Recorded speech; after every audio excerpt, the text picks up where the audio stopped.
Sausawan kayo mo order ba? Tapos, imo na sa ako, willing to wait ka. Sige, willing to wait. Tapos, pag imo na akong willing to wait, nag-inform ba kami nga imo nag-i ang order? Ma'am, anak ko sa imo. Lagi mo lang sa, Anak ko wala sa, willing to wait, di ba? Anak ko. Willing to wait, di ba? Pero, did you remind me na imo gitakang ang order?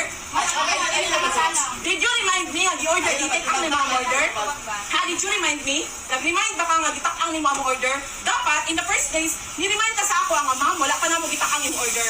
Di ba, willing to wait ka nga? Sige, given na willing to wait me, pero dapat, nag-remind ka sa amo nga gitakang na nimo ang order. Ikaw, ayaw kang binagdita kay 2 times na binagdi ka, gibantayan na tika diri ha sa Ram Square. Kabalo ka nga, senior ko sa Ram Square. 2 times na binagdi ka gibantayan. Sobra na ka kamaldita, wala sa lugar imo kamaldita mi, sa Pilungod lang.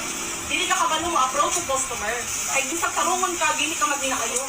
Dapat in the first place, wala ka nga ma'am, willing to wait makakamang wala para ba makaang imo hangkuan order. Nga ako, nagbinagdita ka. Ako pa naman yung na binagdita ako. Ako na kung isa magdita sa tuto ka.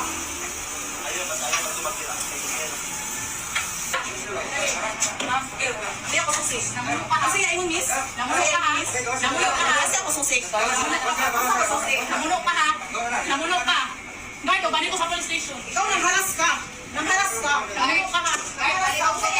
Namulok ka. Sa ngayon, Ben. Namulok ka ha. Wala ka ginilagkas ha. Wala ka ginilagkas. Wala, sige. Dali. Dali. Dali lang siya. Mura kang sikinsa ha. Mura kang sikinsa ha. Ikaduha na rin yung nagibuhat sa ako ha. Ikaduha na kang masakitan ha. Wala din ako. Ayaw mo na kang sikinsa. Usay mo yun. Usay mo yun sa ako. Usay mo yun sa ako. Mura kang sikinsa ha. Mura kang sikinsa. Ikabila na rin mo nagibuhat sa ako. Masyawa.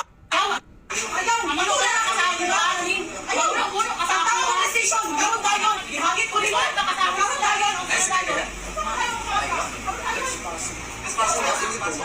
Kawan ba yan?